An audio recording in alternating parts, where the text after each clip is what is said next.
Welcome everybody to today's 1 million by 1 million public roundtable for entrepreneurs.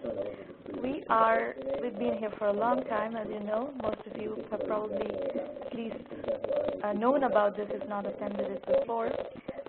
This is part of the 1 million by 1 million program. Our aim is to help 1 million entrepreneurs reach $1 million in annual revenue and beyond by 2020 and build $1 trillion in global GDP. Of course, is entirely predicated on your success.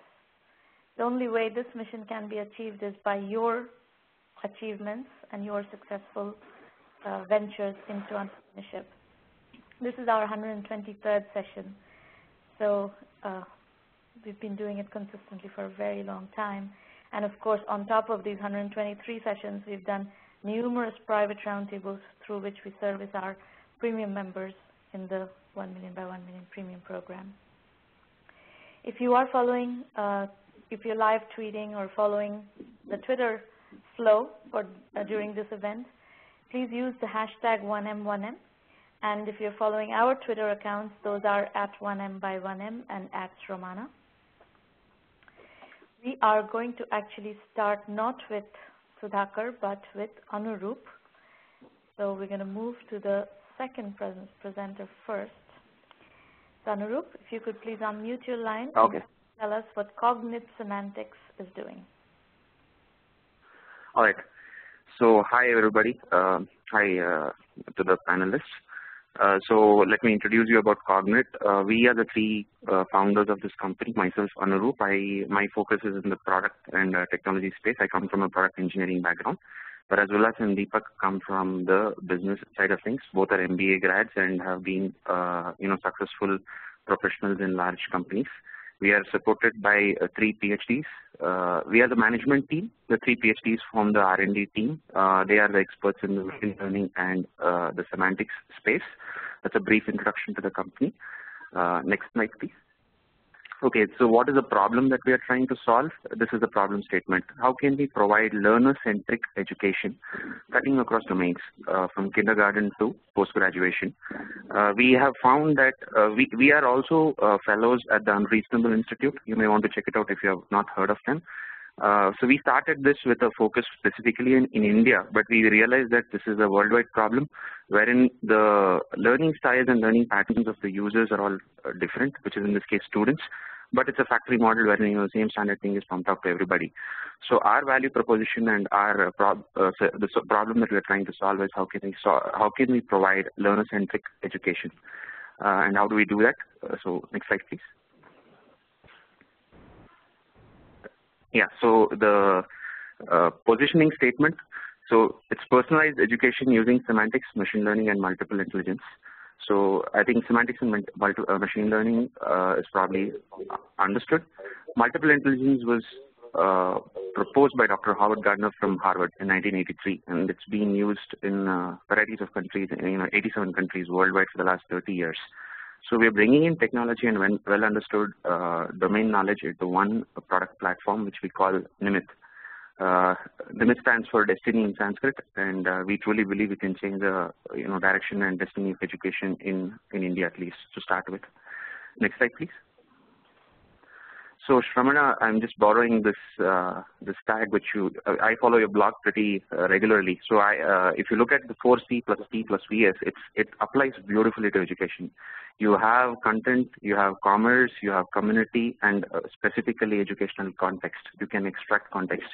And we can bring personalization using a vertical semantic search. So some of the technology pieces I'm putting in over here that we use in our product. So we have a social semantic content discovery engine based on OWL domain ontologies.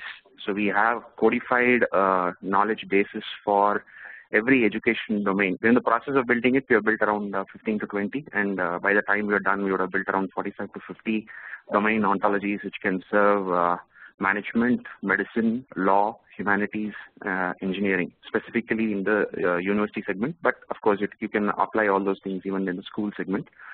So how do we do this? We mine out the learning styles and learning patterns.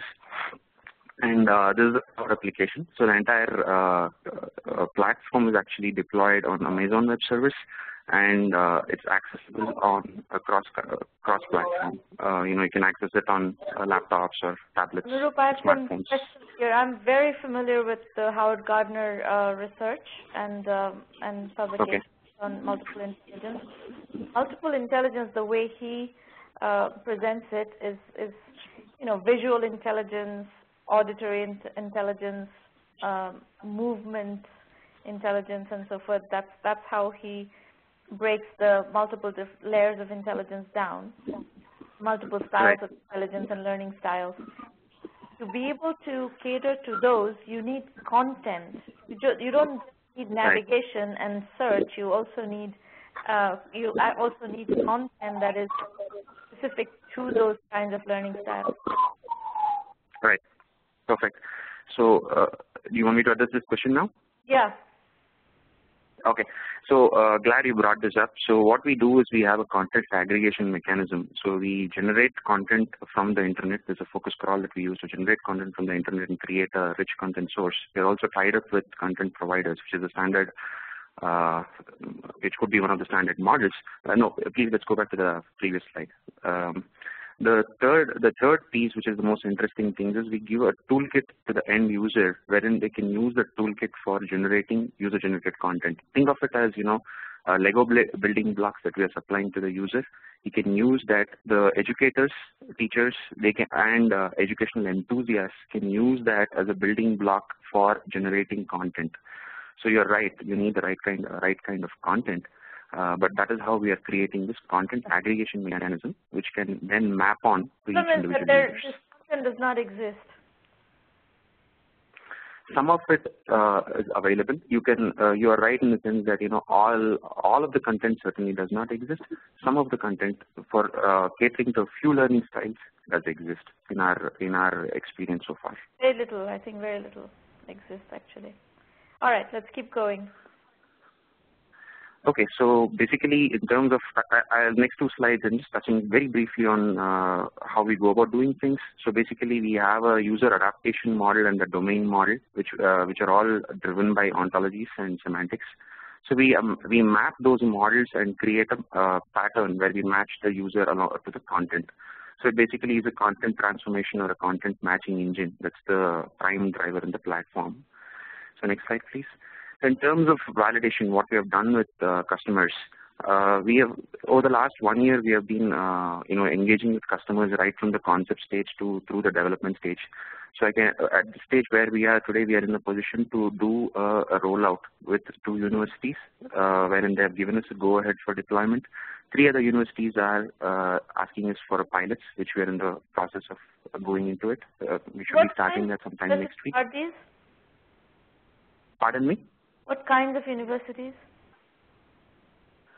Well, when you say what kind, you mean what? Indian universities? They are all Indian universities. We are focusing only on the India market right now.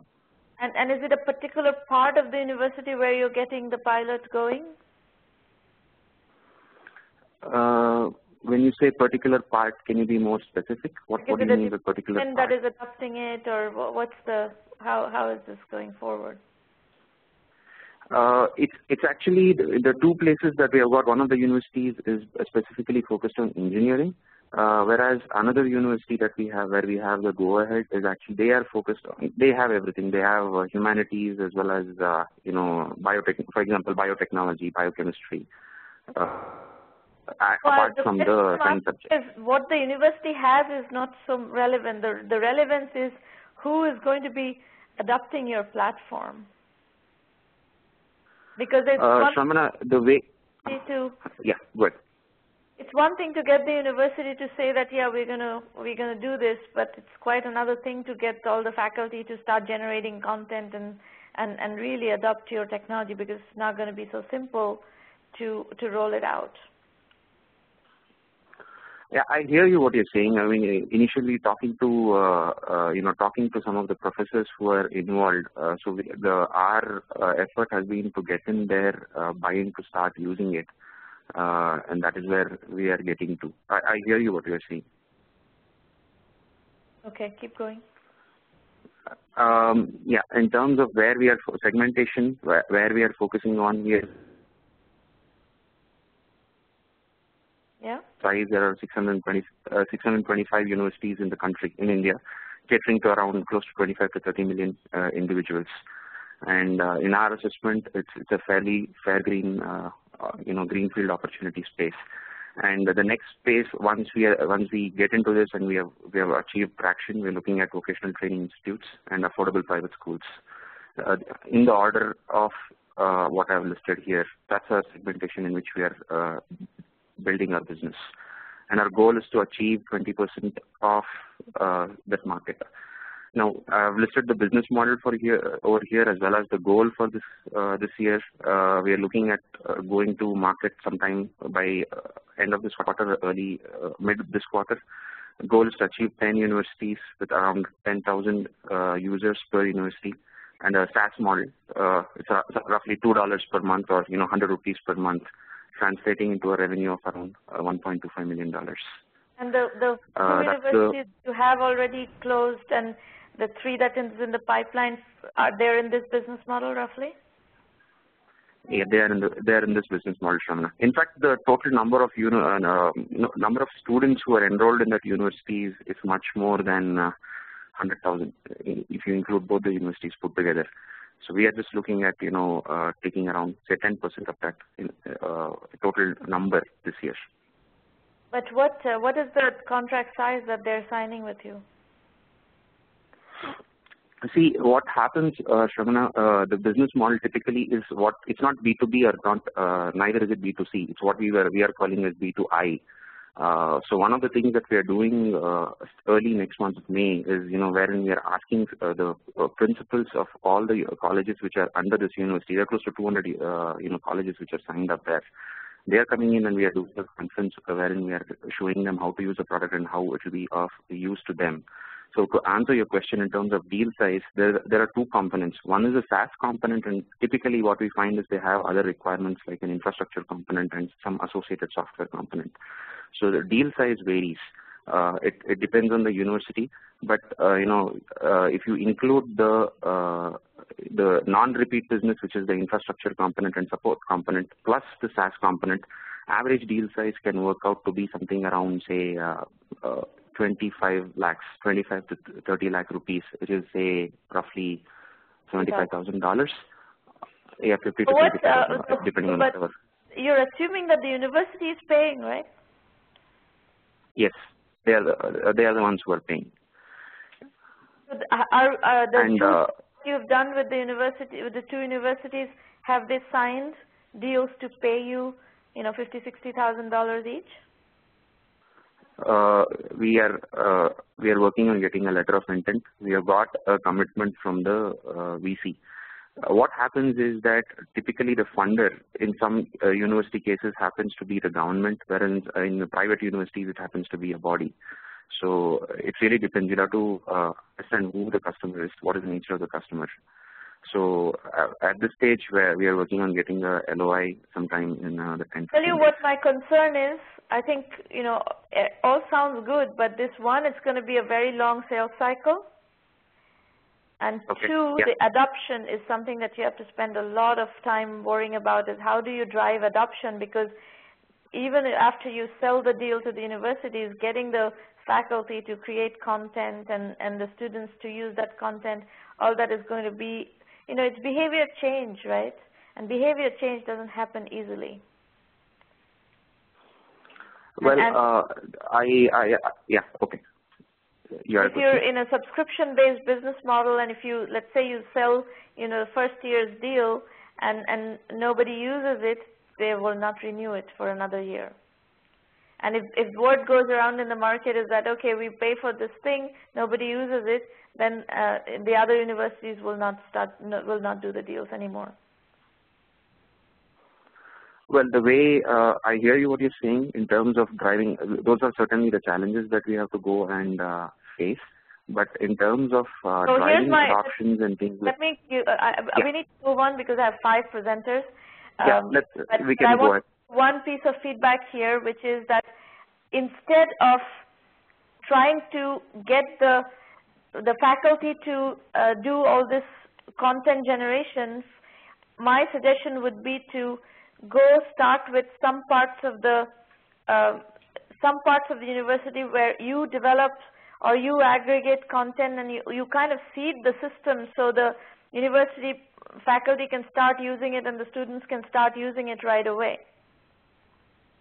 Because if you give them a blank cell, which has to be populated by them entirely, I think it's going to be an adaption nightmare.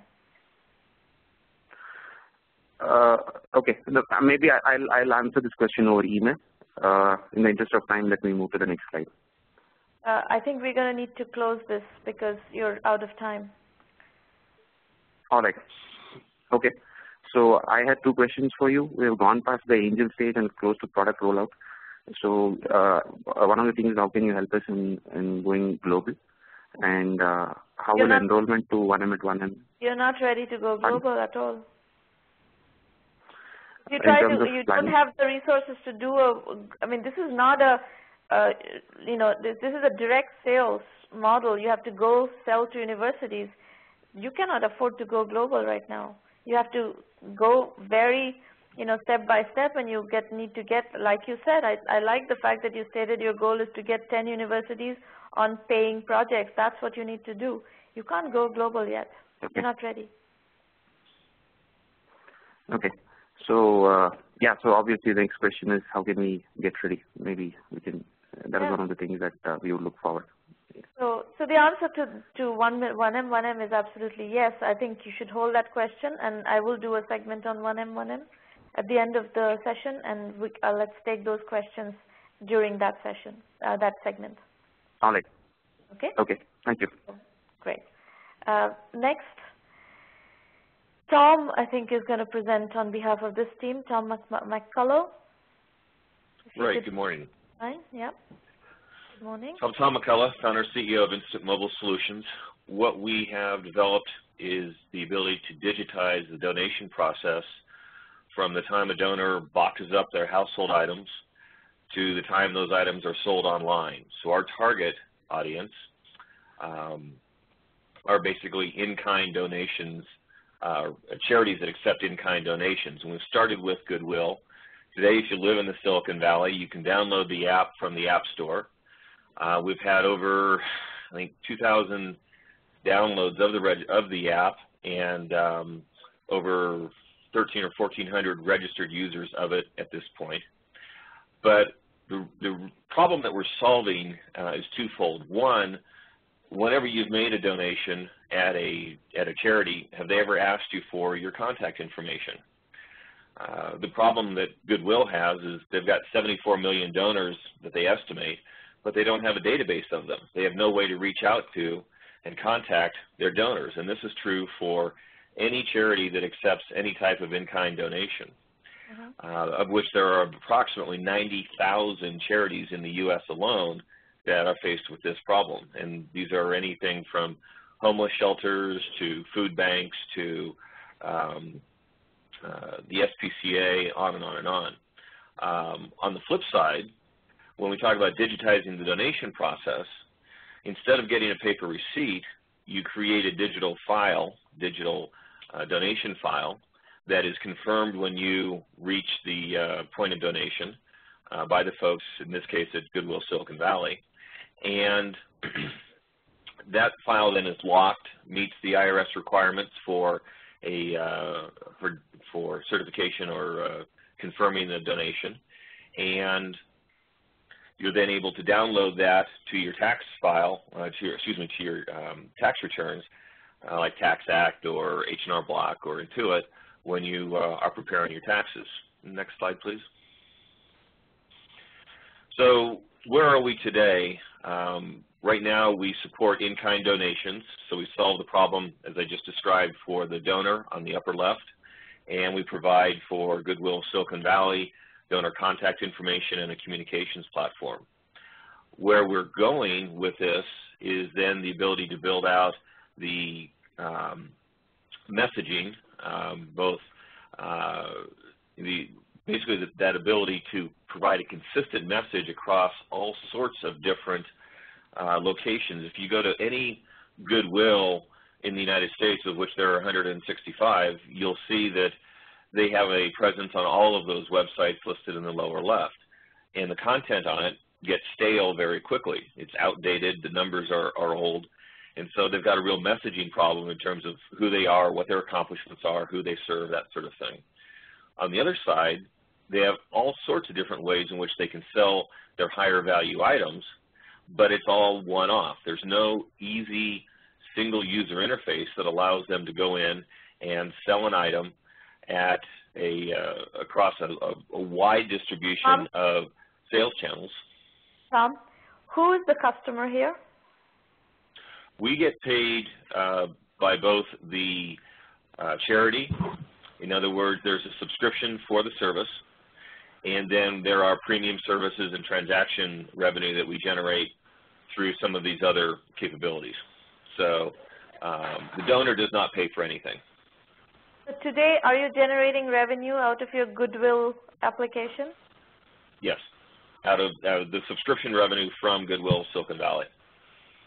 And what is the denomination of that? How much are we generating? Yeah. The revenue is $500 a month from Goodwill Silicon Valley, and on May 7th, I'm signing a deal with Goodwill International that will basically give us nationwide distribution, and then the ability to, with Goodwill International support, sell directly to all 165 of the Goodwill agencies. And the assumption here is that each of these 165 are going to be paying $500 a month. It's a sliding scale, but on average, yes. And do you have to sell each of them separately, or does the umbrella Goodwill Industries International deal automatically do the full deal, or how does that work? It'll be a combination of both. With Goodwill International's backing and support, we will get much greater penetration. But it is a direct sale. The good news is we don't have to do it in person. We can do it all on the phone. Yeah. Okay. And this application that you are currently, this Goodwill application, the iPhone app or whatever you have up there, is that the same app that all of them are going to be using? Yes. So what we're able to do is, for example, the deal with Goodwill International is basically you'll be able to open it up and we'll have 2,700 locations for donation sites, stores, all that sort of thing across the United States. And so it'll show the 165 Goodwills, and then you can drill down and you can find a store that's local to you, a donation site that's local to you, whatever it is that you want to know about any Goodwill in your area or in another area. So that's the location piece of it. What that will give us then is the ability to work directly with each one of the Goodwills on the premium side of the subscription, or premium side of the service, which is the donation piece, where they're actually able to confirm the donation for the donors and provide other capabilities. And what is the pricing or business model or pricing model on that one? So approximately, again, it's a sliding scale, but it's based on the size of each one of the individual 165 agencies. For example, the Goodwill agency in Portland does $100 million in annual revenue. The one in Silicon Valley does about $25 million. So you can see where we've got some latitude to increase that $500 up to, as much as $1,500 a month. And were you turning this into an e-commerce site? Is that what you're trying to do with that the Goodwill sales process then becomes an e-commerce process? Is that the proposition? So that's part of it. So we have the subscription revenue from Goodwill. We have premium services that we offer to the donors, and we have the ability for Goodwill then to use our platform to distribute their goods online to any of the 10 or 15 locations where they would be selling online. And when they do that, there's a transaction piece. Also, with the deals that we've cut with, for example, Mercury and ABC Payments, we get a piece of each of the transaction or each of the credit card fees. Okay. So let's do a very quick back of the envelope. 165 agencies, let's say, what, $1,000 a month kind of average revenue per agent per site? Is that reasonable?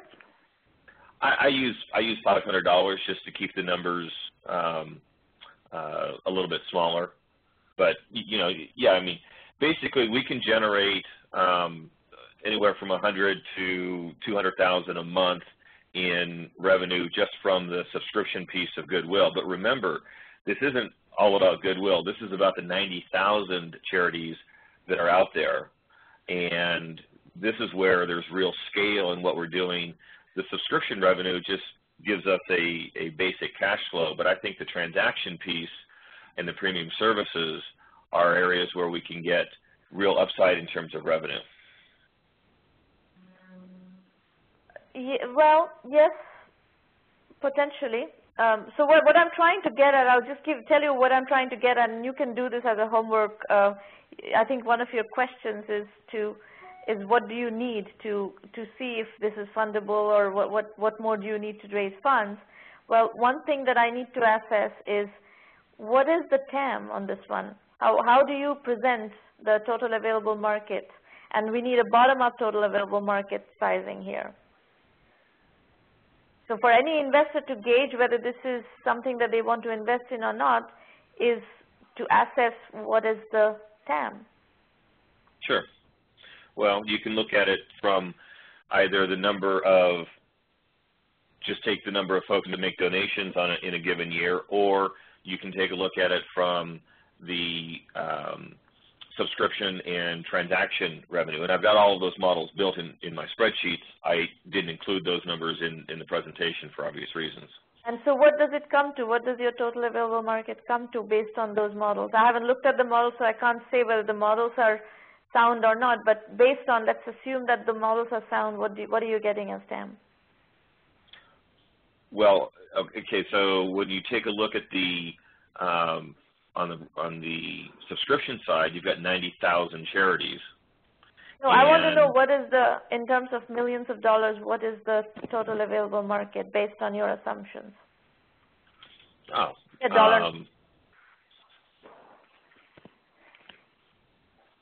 I would have to. I haven't put those numbers together in that fashion. Yeah. But I can. Without the bottom-up TAM analysis, you cannot raise capital. Okay.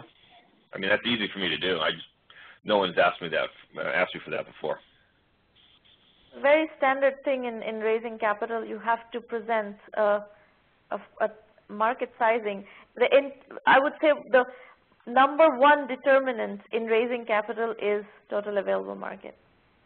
Well, I understand that. So the number of charities is 90,000. I can spend more time with you to flesh out your entire TAM model right now. I have to move to the next presenter. We have 3 more to cover. But that's your homework, basically. Go figure out the TAM. I already have it. I'll send it to you. Thank you. Okay. WedWoo. Darren, your turn. Darren? Where is Darren? Can you hear me? I'm here. I'm here. All right. I'm here. Can you hear me? Yes, I can hear you now. Okay. So basically, we started a company called WedWoo. It's essentially Priceline for brides. It takes the concept. You can go to the next slide, by the way. You're tired of looking at me. So I'm in Miami, and then we started WedWoo.com. So the next slide.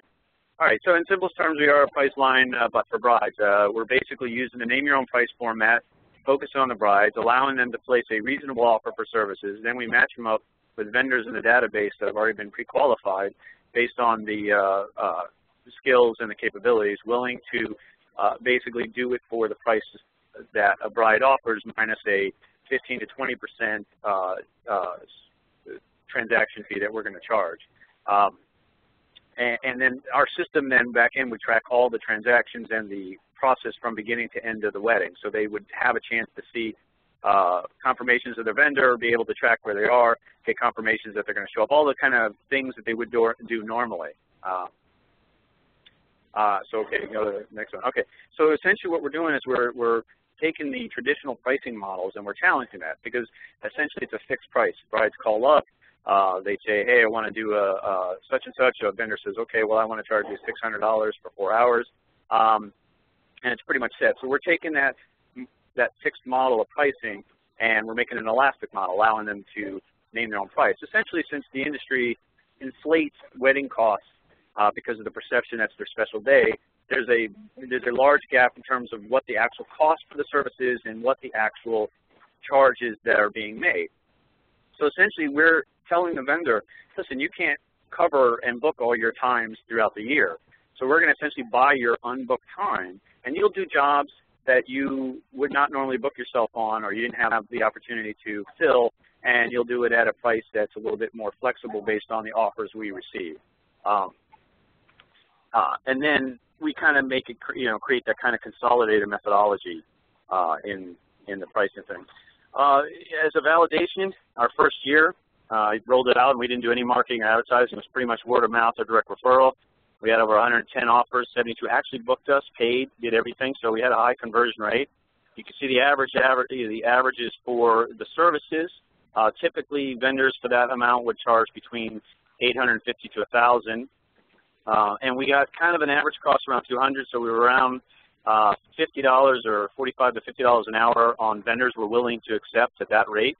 And since I started, I've been booking jobs every month.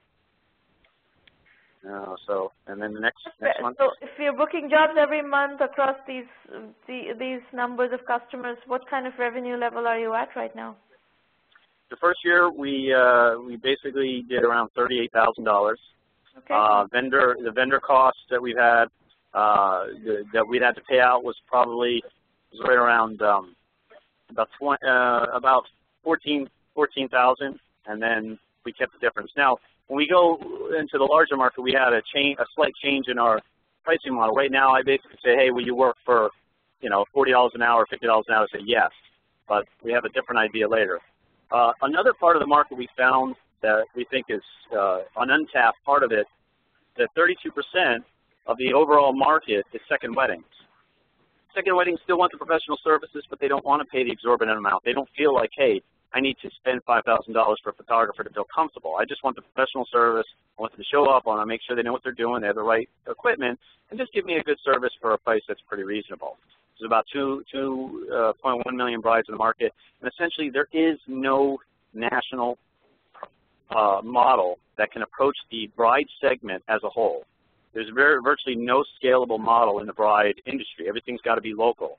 We're the first, I believe, that is able to actually scale this and do this on a large basis with technology. Okay. All right, next, I think. Essentially, the way you're looking at the market, I don't see any A-type competitors at this point because literally we're the first name-your-own-price formula focused on the bride. Most models, if they attempt this, usually what they do is it's a lead generator. So a bride would come up and they'd say, here's my information. They'd charge vendors to say, hey, here's a lead. For $15, you can make a proposal to her. Very, very low conversion rate. In our case, everybody that books, they pay us. And so every time we give a job to a vendor, it's done and paid for. So as far as I know, we do have first true mover advantage in this particular industry. The other ones that would basically be competitors would be offshoots like Craigslist when they're trying to shop for price. They still want the service. Maybe, Uncle Ned went and bought a camera or something and did the service for them. So essentially, if they didn't really have us, they would either find second-rate alternatives or they just wouldn't do the service. What are the services that you're seeing demand for? Well, essentially this is done specifically with service-generated industries, not products. So this would not extend to flowers and invitation stuff. There will only be services. So we first offered photography. We got a lot of movement on that. And we added videography. We got movement on that. And then we added DJ. So essentially we're right around an equal mix of photo, video. A lot of times somebody does photo. They usually book us for video. DJ is a little less, but we added that later. So we've kept it focused on the photo, DJ, video simply because that's about 65% of most of the wedding charges absent the catering charge or the facility hall. So. And those are not going to be part of your offering, the catering services and all that? No, because that's a really more complicated product, and because it's not an elastic pricing. I mean, you've got fixed costs of food and labor and all that stuff, so you can't really have an elastic pricing model saying, hey, offer a price. You have to have a floor. In this particular case, as long as it's not unreasonable, there will be vendors that will do it for less than other vendors but still perform the same service because there's no fixed cost to the product. Okay. So essentially this is becoming a photo video. Sounds like it's photo video primarily. There's maybe DJ. Well, no, our focus is not photo video DJ. That's an assumption because we have enough vendors throughout the country willing to fill the jobs. What we are is a name your price format using technology to allow brides to book and plan their wedding.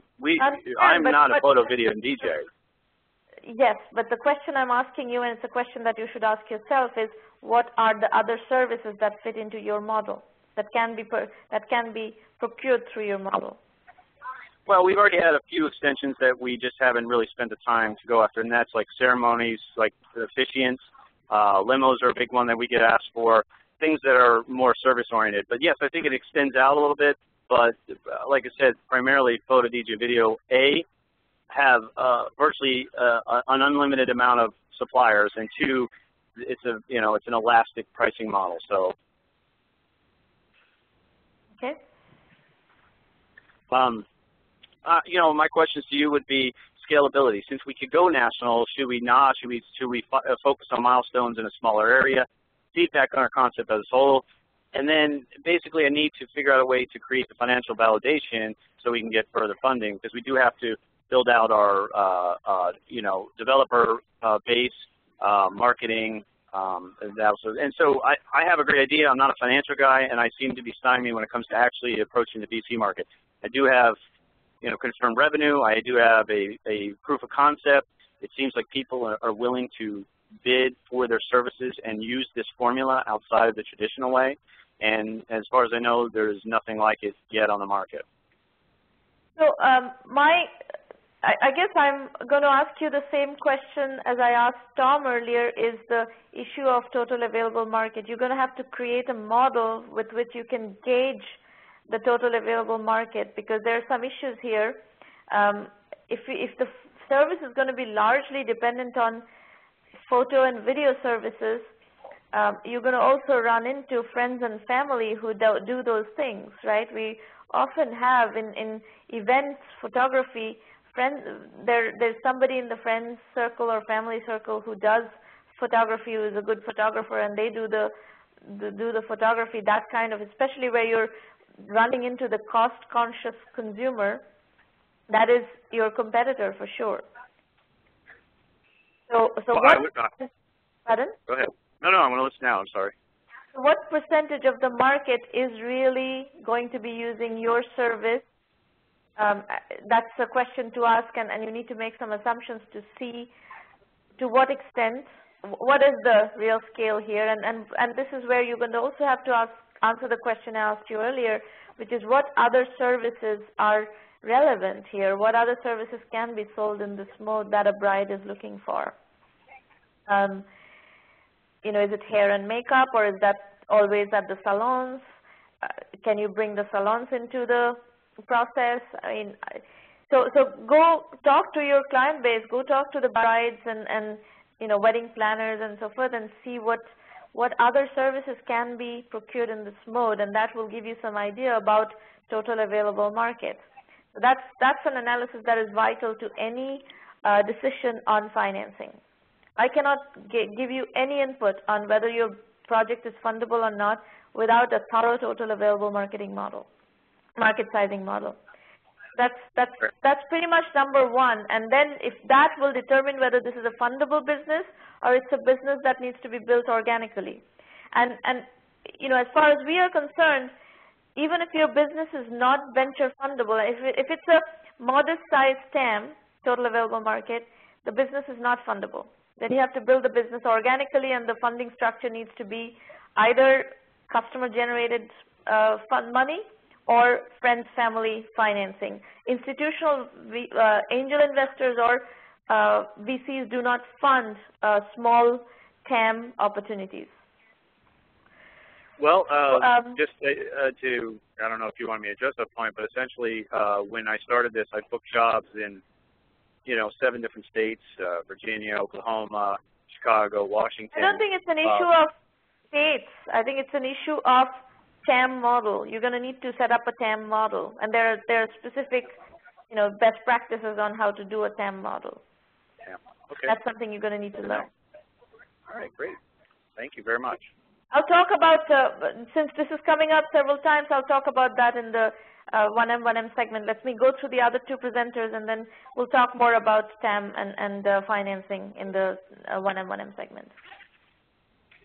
Okay. Samir, you're up. Yeah, I'm here. Hi, guys.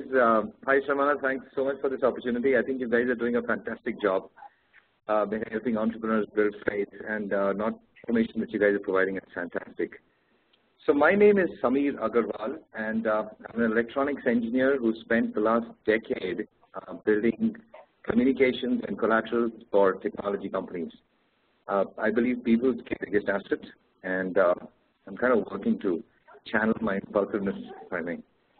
I was in the Gil's Forest just about a couple of weeks back, and I lost pride of Asiatic lions, and I was kind of wondering what does it take for a lion to become, literally, rule the food chain, and I guess it's focus, Can you change the slide, please? Yeah, just go on to the next one. We are India's first marketing agency for technology companies. So I'll break this down. We are a marketing agency. We are based in India, and we sell to technology businesses exclusively. No one else said there first, so we kind of hogged on to that, In the last 3 years, we've basically been building communications, from trivial websites to web content to case studies, presentations, and now videos. You see, the future of content is videos. What you see here is an infographic that I made very recently. 52% of wireless data in 2011 was videos, and it's expected to jump to 70%. What that means is 7 out of 10 people, if you just change the slide, please. What that means is 7 out of 10 people will not be interested in reading any kind of web content. So this kind of puts every technology company in a very precarious position, because the dependency on content is so huge, and we believe there's a big thing. I mean, how many times have you stopped watching a good video? I mean, people are watching the same 3.5-hour long movie, Titanic, now in 3D. The videos is always going to be the future, and I think this doesn't need much more corroboration from me. So we are taking on this audio-visual format through videos, presentations, flash animations, and infographics. These are the future areas for us. In fact, our very recent customer was a non-buyer. We've converted them through a proof of concept with a technology company. We got a customer testimonial video made for them, which was shot and produced in 10 days for a budget of $1,500, American dollars. Currently, we are serving companies across Pune, Delhi, Singapore, Mumbai, Tokyo, and Philadelphia. Our proposition is very simple. We'll build the audiovisual format for your product or service at a price point that we believe cannot be matched. We've successfully built a team. We've identified multiple sources for our people, and I think we've sorted out our marketing now. So here's my question to you, Sramana.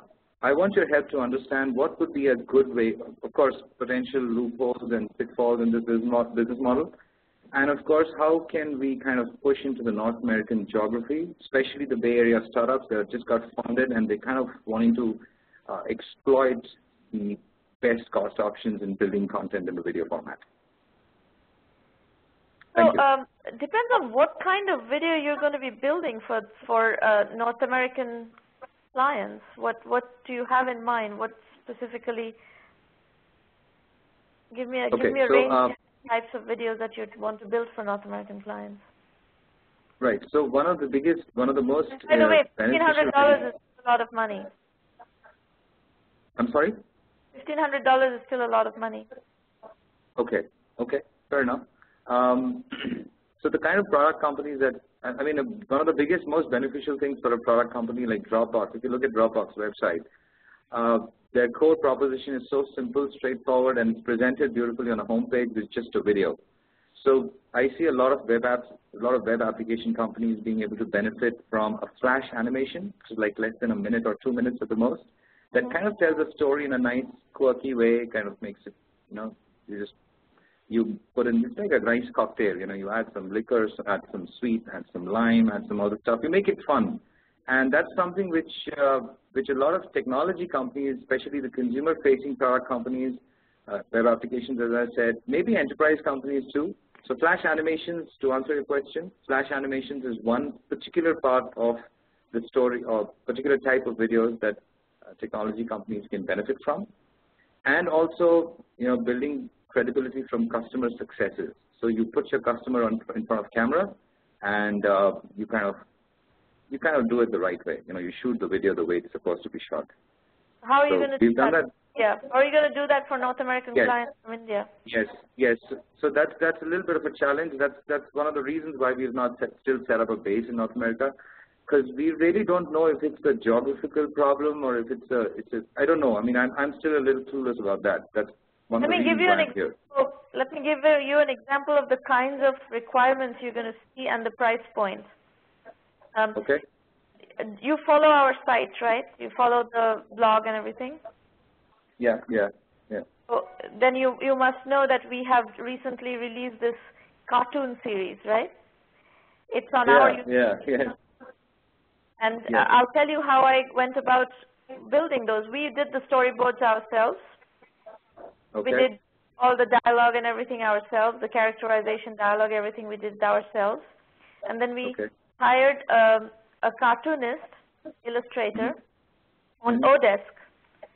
Okay. And he did all the drawings. So we did 10 cartoons, I think. Okay. At $20 each, and we turned those into videos. So the whole project of 10 videos is $200. Right. So, let me finish. Sure. Now, there are a few things to learn out of this. One is this whole YouTube marketing is a big thing. You're right that video is a big marketing tool. YouTube videos, whether it's based on cartoons or animations or whatever, that may be a better sweet spot for you than trying to film customer testimonials where you have to actually, be somehow skilled at filming people. I don't think that's a value proposition that you can stand behind from India. However, if you can manage, let's say, my YouTube channel, right? And I would typically, one of the things that people are looking for in managing YouTube channels is a consistent flow of consistent release of videos. Let's say on a weekly basis, we would like to release videos. So if I want to do a YouTube channel that on a weekly basis releases videos at 4 times a month at $20 per video, that's $80 a month subscription. You can have this project. I can give you this project for as an ongoing project on a subscription basis, and I think you have a much better business doing that for a lot of small companies than trying to sell $1,500. $1,500 per video is a price point that only large companies can afford. Okay, I take your point. I hear you. Incidentally, I think your video has kind of gone into a freeze mode. I don't know if it's my computer or the connection, but can you hear me? Yeah, we can hear you fine. Okay. So I hear you, and I think you're very valid on that. Although, to be honest, none of our customers have complained yet about this price point being expensive. So we typically charge $500 a minute. That's the way we go about it. But the kind of videos, I've had a look at the videos that you have got done for 1M by 1M. Those won't. That's an unfair pricing for those kind of videos. In fact, maybe if you have a look at our Vimeo channel, have a look at the recent customer testimonial shoot that we did for the Oberois in Mumbai. Remember one thing, that I'm giving you feedback based on the viability of your go-to-market strategy. Yes. If you can sell to American enterprises, I bet you're selling to larger companies in India. To be very honest, we've kind of got customers all over the place, but we make a lot of sense for companies that are still small. Because the large companies, especially in India, I don't need to say this publicly, I'm sure you know what I'm trying to say here. It's a little challenging for them to appreciate the need for videos, let's put it this way. So there's a lot of education Small, that I need to do. Small company, unless they have gobs of venture capital, is not going to pay you $1,500 for developing a video. Either they have substantial revenue of their own, or they have substantial funding. Otherwise, how are they going to? How can they allocate $1,500 for just developing a video? I just don't see that as a viable pricing model. Right. So the assumption, okay, I'll just kind of just step back a little bit here. Maybe you might be considering building the videos from your experience that you just did for the cartoon strips. In our case, we actually do we walk the whole mile. So we go from the storyboard. I'm not contesting any of that, but what I'm telling you is that the pricing model is not viable. Okay. Okay, sure. I respect that. In fact, as far as I'm concerned, if $1,500 is what it's going to cost me to do one video clip, I won't do it. Okay. Okay. So, sure. So maybe, what about if you get the chance to make a product demo that's like, you can probably, everybody can have it on their iPad, or your sales guys have it on an iPad, and it's a replacement for your corporate sales presentation or something. And it's basically a 2-minute class. So we did something for a Nexus-backed company in Mumbai. They've got I'm telling you, you can only service venture-backed companies. Right. That's what. Now the dots are kind of joining themselves. Companies that have the kind of money to spend are the ones you're suggesting. Those are the ones who would actually bite into a $1,500 price point. So there are several strategies here. You can go either to the market that has funding or revenue. That means you're going to a market that has money. You can't service the small. There are a lot more unfunded companies, and there are a lot fewer companies that are funded or in substantial revenue mode. Those are the companies that can afford the $1,500 price point. The larger number of companies cannot afford the $1,500 price point. So you have to make a choice on which segment you want to go after. Either of those are going to give you a viable go-to-market strategy, but you have to determine which direction you want to go to.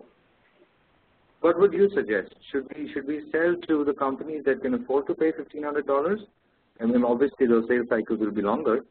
Or should we go after the smaller companies that are, maybe 10 people, 15 people kind of product companies who can afford to spend maybe you give me a price point. You said $200 or $500. Is that a price point that we can probably look at, exploring from a company? I'm just telling you, you can look at me as a customer. I'm just giving you a customer feedback there is a real problem that it's not only a problem, it's an opportunity that I've identified. This is the, YouTube, keeping up a YouTube channel. Video marketing is very effective because, you put a video on YouTube, that video gets embedded and circulated and shared on Facebook and so forth. This is very, very effective marketing. Absolutely. And social media marketing is something that people are, looking to do, are doing, are experimenting with. So yeah, there is a big market. If you, in a way, think about it. If you can develop these subscription contracts with hundreds of companies that are going to pay you, let's say, $80, $100 a month. Yeah, I get you. That's a bad business. Yeah, I get you. As I said, Sramana, the only challenge that I foresee, to be honest, is we're going to become bulky in terms of people. Although with our current team size, we are actually pretty efficient. We're catering to about 10 videos a month. We can produce 10 videos a month. And as we go forward, I'm just trying to grapple with the price point because I'm not too sure if I necessarily agree with you. You make choices. If you want to keep a smaller, you're right. If you want to develop this subscription-based business at the low end of the market, that you're going to need a large team size to be able to process it. If you want to keep the team size small, then you do the higher price point business going after the larger companies. Okay, so my question still remains unanswered. What would you suggest should we go after? Should we go after a high end of the market? Entirely your preference, right? Both are viable business opportunities. What is your skill set, and what kind of a lifestyle do you want? But at managing very large workforces, and in India there is that advantage of being able to recruit, and you're recruiting in a part of the ecosystem where you don't have a lot of competition for talent. Right? These are not software engineers and software developers that you're trying to recruit. You're trying to recruit with a different skill set. Absolutely. Incidentally, Pune is considered to be the animation hub of I don't know how true it is, but there are about 5, 6 big academies here, and they're generating students and animation experts by the dozen. So sourcing of talent is not really one of our biggest challenges. We've got all those things sorted out. Managing is. Sourcing yeah, is, exactly. Sourcing is one piece. Managing is another piece. Yes, absolutely. So that's one of, and of course, I mean, I wouldn't want to really go out there and say that, sure, we know everything and we know how everything has to be done. But this is a question that's kind of haunting us.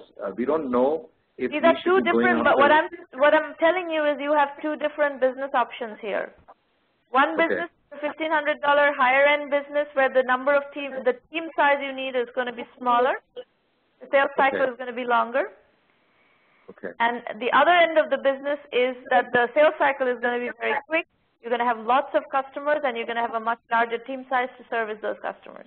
These are the two different businesses that you're talking about, and you have to make the determination of what kind of lifestyle and what kind of business do you want to build. This is not my decision. This is your decision. I was actually just going for your opinion. Sorry? I'm just saying that I was just hoping to get your opinion. I think both are perfectly viable businesses, both are interesting businesses, both are business opportunities. On the and I think you can build businesses using both of those business models. Okay, sure. Thanks so much. I think that's I've got some more sleepless nights ahead of me, I guess. Okay. Great. Right, now you're going to think about it, and in fact, this YouTube video marketing kind of services is something that we have lots of need for in the 1 million by 1 million ecosystem, because a lot of people are trying to do social media marketing, and our customer base is entirely small businesses. Okay, sure. And maybe I can touch base with you or with Arena, or maybe Arena would be the best person. I can speak to you guys and see if this is something that makes sense. Yeah. So, thanks so much. Hold on, and we'll talk more about how all of you can use what we offer in terms of channels, in terms of investment, and all that stuff. But I need to still finish Sudhakar's presentation. Sudhakar, are you on the phone? Yeah, hello. Okay, we're going to roll back to you. Were supposed to be the first presenter, so I need to go back to your slides. Yeah. Here we go. So, go ahead. So basically, the concept of this business is to provide a testing platform for the app developers. So this will be a cloud-based platform, and the basic challenge that app developers face is testing the app across different operating systems, as well as versions of OS, devices, network. And what they do typically is a limited set of testing. But if they want their app to be used by all type of users, they should be able to test it across a platform which provides them almost all the devices. Now, currently, there is in Indian market, at least, there is no such player who is providing this kind of cloud-based platform. So this is the basic thesis of the business, and also it is more of an infrastructure as a service, and the revenue model will be pay per use. Now, the basic problem we are trying to right. Keep going. Listening. Okay.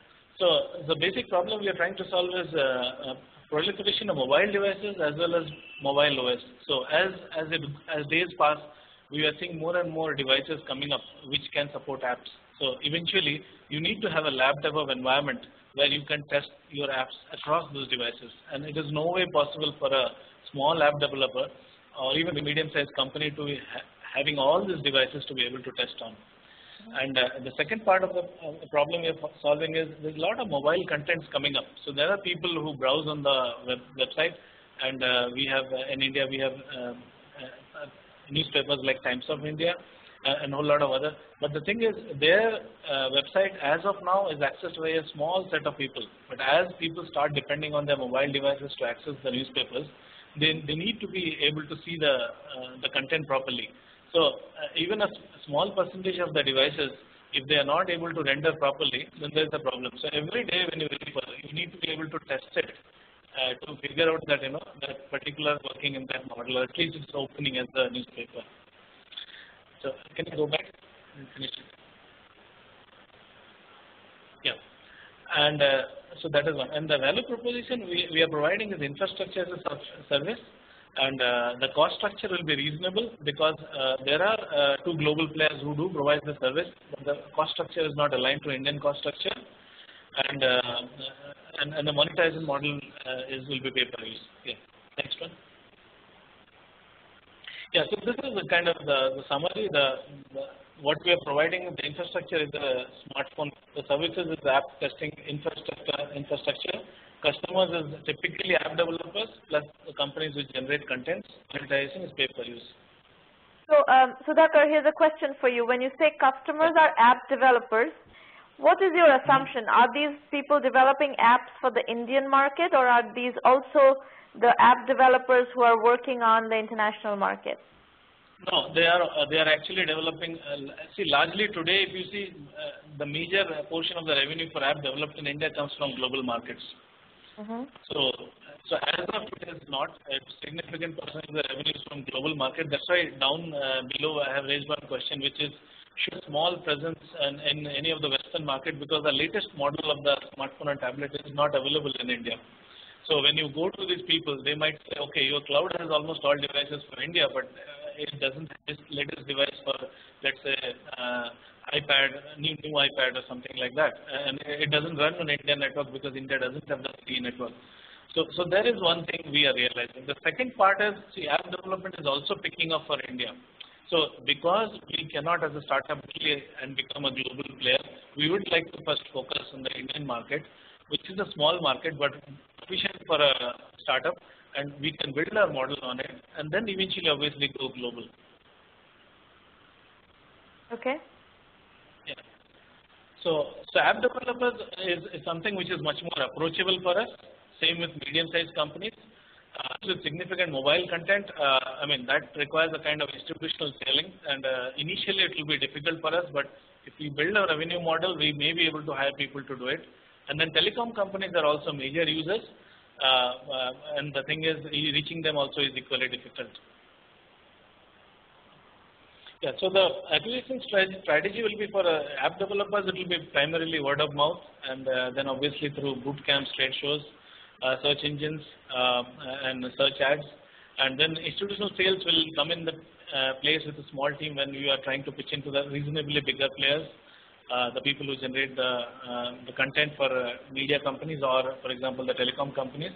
And then obviously advertisements and all, but those will be costly. I don't know whether initially it will be possible or not. And a co-development opportunity is a concept basically we'll try to bring in, because there are a lot of app developers who do not have enough ideas, or they are trying to develop apps, but they do not know the gaps in the market. So if we are running a platform, we'll be able to figure out largely on the basis of the analytics that what are the gaps and where there are opportunities. So we might suggest some of them, and if they pick up and develop, we might offer the infrastructure for free, and there will be a revenue sharing model. Okay, I think you should not think about co-development opportunities and all that right now. Your primary strategy for customer acquisition of app developers, which is your primary segment, is going to be by actually directly marketing to them through email marketing and telemarketing and telesales and so forth. Okay.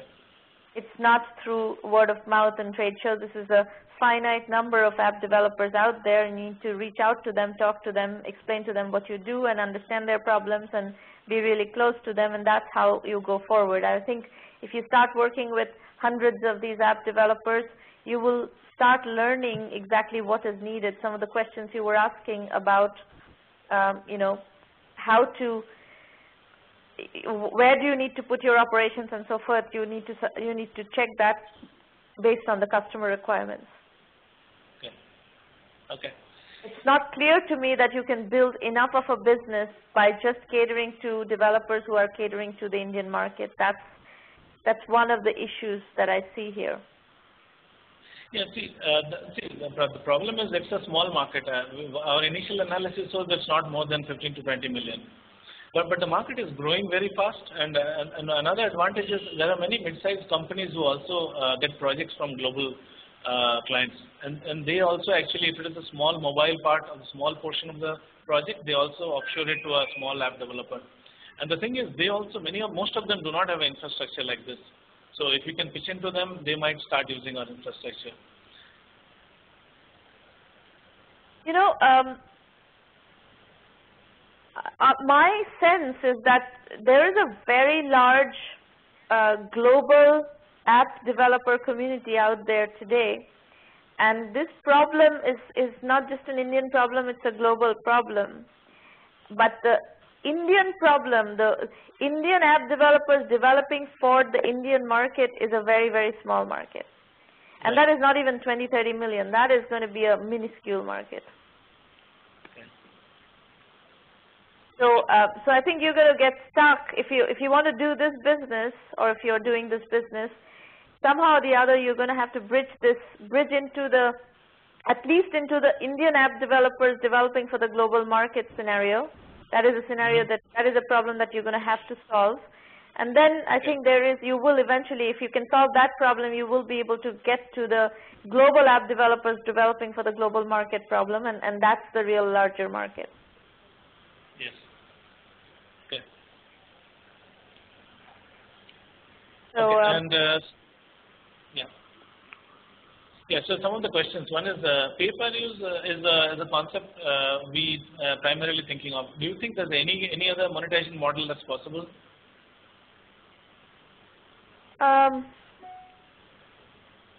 So how does this work? Is it that people are going to use your infrastructure as a service, as in they're going to use your devices to test their applications? Yes. Is that your assumption? Yes. Yeah, the thing is, see, you will have devices connected to networks in different locations, and so what happens is they will basically connect through the web. They will connect to the device, and once they connect to the device, they can upload their app. Everything they can do like a real device. Only thing is will be through the web page. So they will see the mobile phone in action. They will upload their app. They'll install the app, and they can do all the testing they're able to do. Why do you need a presence in the U.S. to do that? You can have the U.S. apps available in your India operation, or do you need to have them in the U.S.? No, the problem is, see, if they're testing on the latest iPad, they basically, many of them can buy an iPad. That's not a challenge. The challenge is what they say is, if I'm developing an app and I want to test it in the latest 4G LTE network, so they need a device connected to a 4G LTE network. So that's the challenge. Yeah. I see. Yeah, then I think the business that you're trying to do, very soon you'll realize that you cannot do this business without a presence in the U.S. Okay. Yeah, we also felt that way. So that's why this question. Yeah. Okay, and so market size, I mean, actually it's huge globally, but we didn't have specifics for India, Asia Pacific. Okay, I'm going to hold off on the market size questions. I think this has come up 3 times already today, so I'm going to talk about market sizing in just a minute in the 1M, 1M segments. You guys really need to get your market sizing strategies straight, because nobody is going to get anywhere without being able to do a proper market sizing of your businesses. Okay. And so there are a lot of studies which says this segment is going to grow and all. Any thoughts on that? Yeah, app development is going to grow, obviously. There's no question about it. Okay. And as a result, the ecosystem supporting app development is going to grow, absolutely. Okay. And margin profile, I mean, we think there is a fixed infrastructure cost, and post that, I mean, it's recurring revenue. So do you see any concern in terms of the model there? I don't know. You have to develop the model, and I haven't done the model. You have to develop the model and make sure that you understand the model at a sufficient level of granularity, and then make those calls. Okay. And a small cloud also will, I mean, cost us something like a $250,000 or something like that. So, I mean, do you think that that kind of money needs to be raised, or it's still better to actually, as you suggested everywhere, that it's still better to do it, or try to do it your own and then go ahead with? So this, the answer to your question is, do you have a choice of raising money without actually, part of the function of whether you can raise money or not is your TAM analysis. TAM analysis determines whether you can or cannot raise money. So if you have enough TAM, then, and by the way, we need bottom-up TAM. If you have enough TAM, then the business may be fundable, and in that case, you can work on it. The other thing is, you have to get to a certain level of validation before you can raise any funding.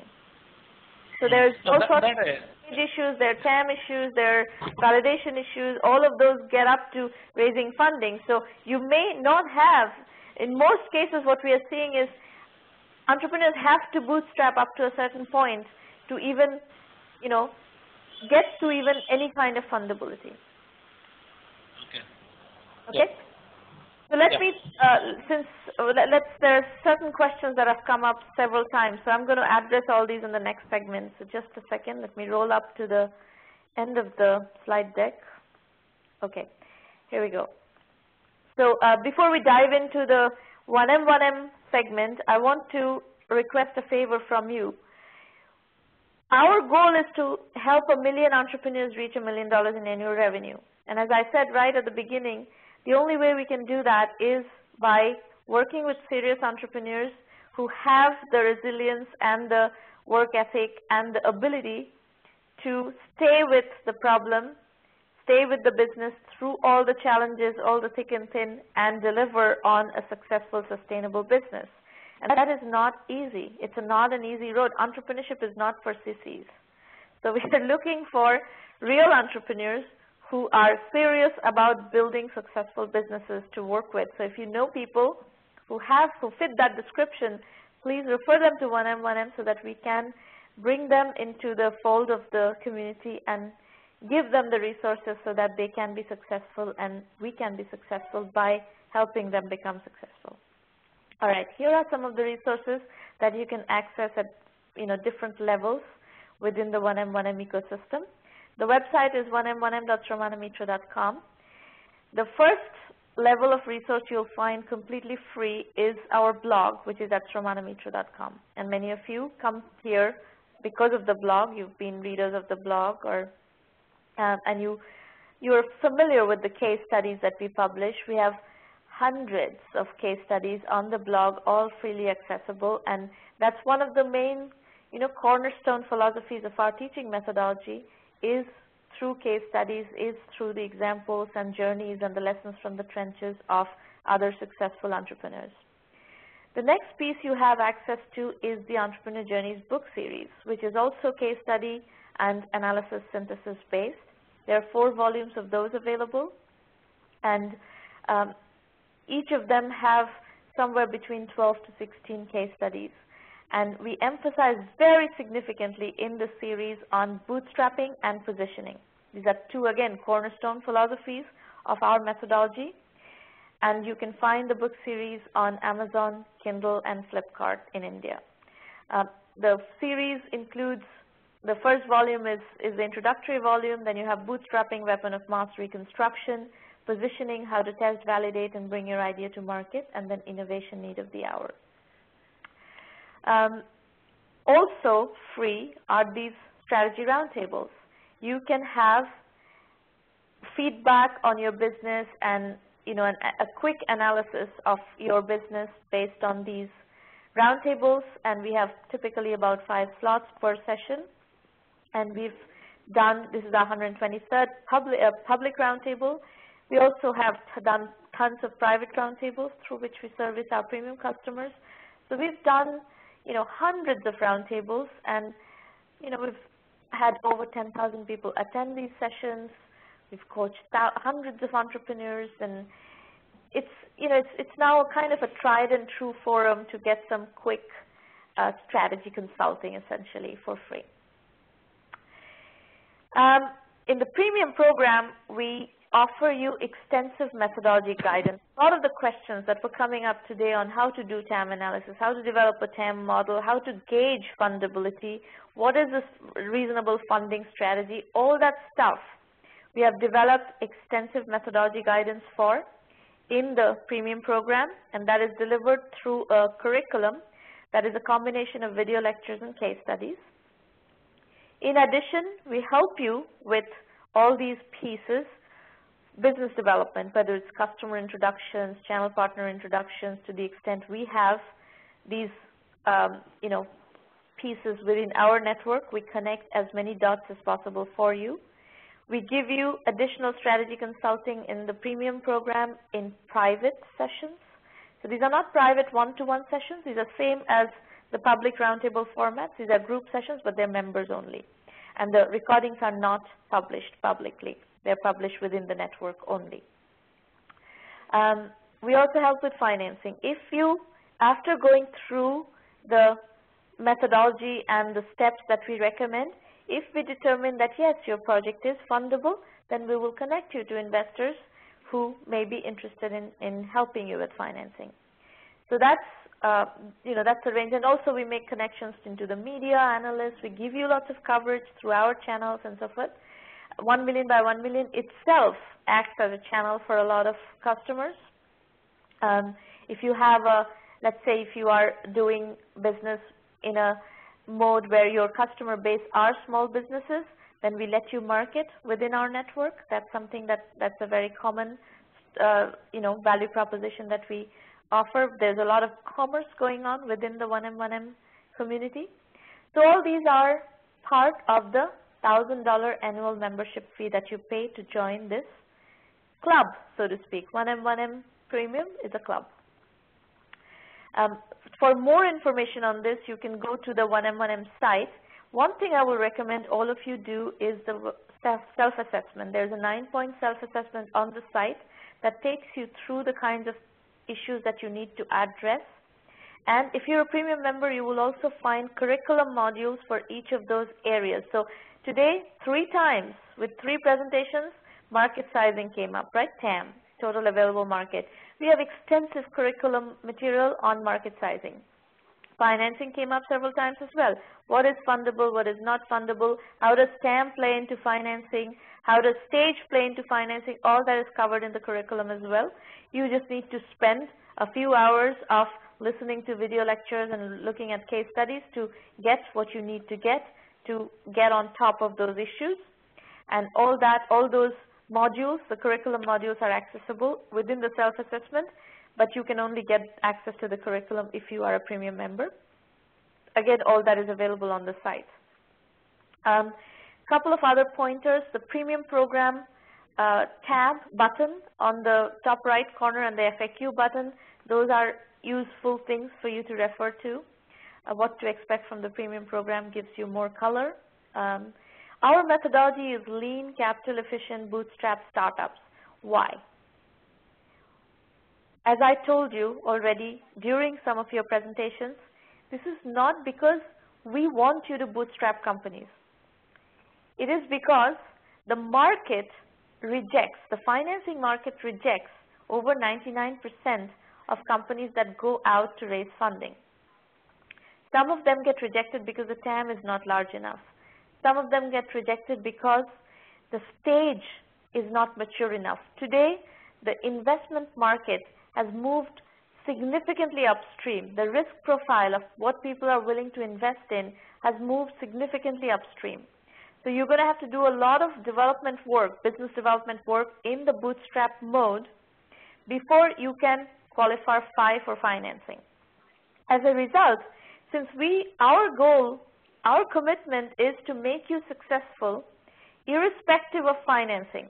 Whether you can raise money, not raise money, whether you're building a business on a self-finance mode, bootstrap mode, financed mode, we don't care. We want you to be a successful company. So we will help you focus on customers, revenues, profits, business strategy, go-to-market strategy, positioning, financing strategy, all of those issues, irrespective of whether you're fundable or not. And that is unique about us. Nobody else is willing to support you unless you are one of those 1% companies that is ready to get financed. And that's where 1M1M has created its niche, is that there are many more entrepreneurs who can be successful given the right resources, and that's the range of resources that we are offering you. So you will need to understand a certain level of core methodology elements if you want to build a successful company. So in the core curriculum, we cover those topics: bootstrapping, positioning, market sizing, customer validation, financing, customer acquisition, team building. Samir, you were asking me questions about certain choices you have before you. These are positioning choices.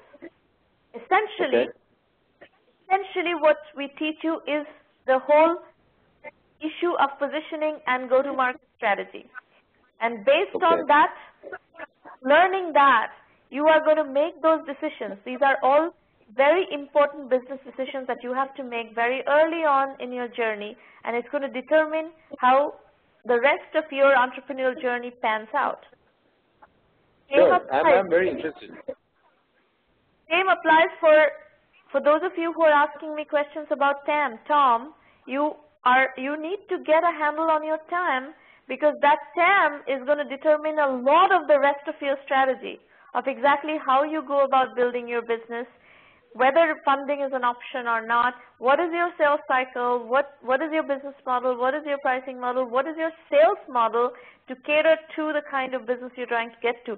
All those questions, we teach a whole methodology for Sales 2.0, for instance, and we have many entrepreneurs inside of the program who are implementing that methodology. It's a predictable, repeatable sales cycle building methodology.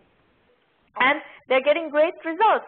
And what's beautiful about it is they're getting predictable revenue streams mapped out, because they're following a strategy to build a funnel, and what comes out at the end of the funnel becomes predictable because you are following a methodology.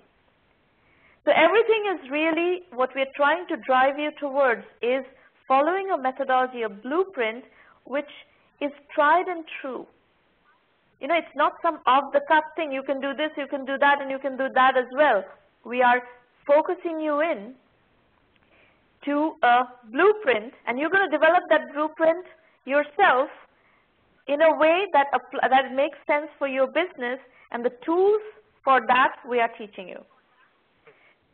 Then we also teach you the elective modules, and the elective modules are all aligned to the trends of our industry today. Where are we seeing lots of entrepreneurial activity? We are seeing tons of entrepreneurship in Web 3.0 and e-commerce. Why? Because by 2020, there are going to be 5 billion people on the internet. It's an enormous entrepreneurial opportunity ahead of us. So in every corner of the world, you can build internet businesses, interesting internet businesses. E-commerce is a very big piece of that. Other web businesses are all big portions of that. So that as a result, we teach you specifically how to build web businesses. Exchanges. We have a specific module that focuses on exchanges. Exchanges are coming up often. And you know, so on and so forth. Cloud computing and business solutions is a very common piece of our recurring theme in our client base. Outsourcing and consulting, this kind of technology that Samir is talking about, a service that Samir is talking about, providing video development services. Yes, these are, you know, niche service capabilities there is huge demand for these kinds of services all around the world. So you have to determine exactly how you're going to play those opportunities. Mobile and social apps is very big, healthcare, IT, online education, gaming, all these are trends in the industry. And we try to give you elective modules which focus on specific trends of the industry and specific case studies within those industries, specific methodology for each of those categories. Like gaming, there are very, very deterministic blueprints of building gaming companies, very deterministic blueprints of building cloud computing services geared towards small businesses in the United States. All these are positioning points that once you chalk out the positioning point, you will have a blueprint based on which you're going to be building your business. This is what we're trying to do with 1 million by 1 million, and we believe that this is what is scalable. So we teach the entire curriculum using case studies and video lectures. The video lectures are delivered by me, but the case studies have brought on hundreds of successful entrepreneurs who have taken the time to share with you their lessons from the trenches. And that's really important because they have tried certain things, and certain things have worked for them and certain things have not worked for them. And they're giving you the benefit of their experience. Doesn't matter which geography it is in. A lot of the case studies come from the US. We have case studies from India, we have case studies from Latin America, we have case studies from Asia, but Europe. But the bulk of the case studies are from America, because America is the most mature market in the technology spectrum. And that's where the maximum experiments have happened so far. So that's kind of what I have to say about 1M1M. I'll be happy to take questions. So my public chat is open at this point. You're very welcome to ask questions. I see people are asking what is TAM. TAM is total available market. It's basically you have to assess what is the size of the market opportunity that you are going after, and that's why that moniker TAM, total available market, is a vital statistic in the startup world. So while you're diving in your questions, let me show you a couple of other things here. We do have an affiliate program, so I know we have some incubators in the audience today. You're very welcome to work with us as partners. We partner very well. We supplement physical incubator resources with our virtual incubation services. So we believe that we are, if you think about a physical incubator like let's say you are a smartphone, you can think of 1M1M as an app. So you put this 1M1M app on your smartphone, and your smartphone, your physical incubator, operates better with more functionality. We think of us as partners to you, not as competitors. We just want to make you more effective and more successful. Sanjay, you're saying in some disruptive solutions, TAM might not be available. TAM is never available. TAM is a model that you develop. We're not asking you to go fetch some 30,000 feet TAM analysis from analysts. What we are asking you to develop is your own total available market model. And that there are specific mechanics of doing that. We focus on a bottom-up TAM analysis module. This is probably you're going to have to spend several hours understanding the methodology of that and developing your own bottom-up TAM analysis model. It's not something that you look for. It's something you have to build. Keep going with your questions. I'll be happy to take questions from the audience. Our next few free roundtables are April 26th, May 3rd, May 10th, and May 31st. And there is a whole bunch of business plan competitions that are going to be happening at the free roundtables going forward.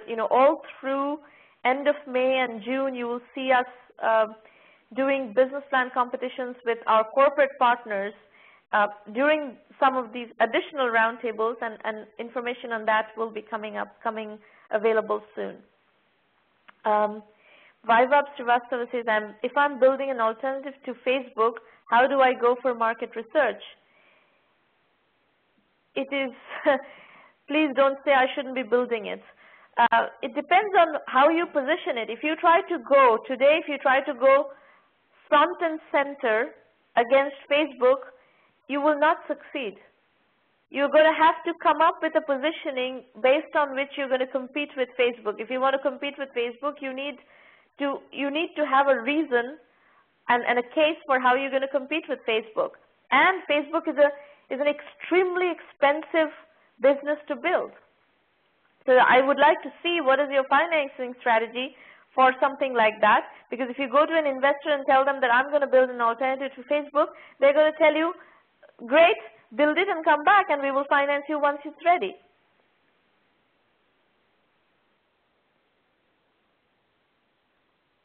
Your positioning will have to come from analysis of the market and finding gaps in the market. And there's a lot of Facebook alternatives to Facebook development going on right now in various different niches. So there are custom communities similar to Facebook in different parts of their corporate Facebooks, their enterprise Facebooks. There are all sorts of custom communities. Yeah, there are other types of communities all over the internet, but you have to find what is your niche and why you're going to be successful. Folks, one more module in the 1M1M curriculum is Vision India 2020. So those of you who are building businesses in India or using India's strategic advantages, you may want to look at this module. There's also the Vision India 2020 book, which has $45 billion business ideas leveraging India's strategic advantages. And it's written as business fiction set in 2020. So feel free to steal these ideas, morph these ideas, derive inspiration from these ideas. They are available for you to work with, and we do have a module in the program for you to develop Vision India 2020 ideas. Tom is saying the answer to your question to me earlier is 1.5 billion. If you can defend realistically a $1.5 billion total available market, then you should be able to raise money. If you can really make a case that is defensible with a TAM model that is defensible for a $1.5 billion business idea, then it is perfectly financeable. Okay, it's 9:30 a.m. I think we are going to need to wrap up the session, and I'll give you another opportunity to ask questions if you have any other questions. Otherwise, we're going to wrap up the session. If you have questions about 1M1M, please reach out to Irina, and she'll help you get those questions answered. And her email address is irina@sramanamitra.com. Okay, folks. Goodbye, everybody. Premium members, if you're in the session, we are going to see you next Wednesday morning at the private roundtable, and of course, on Thursday we have the next public roundtable. Bye-bye, everybody. Have a good week. Have a good weekend, and talk to you soon.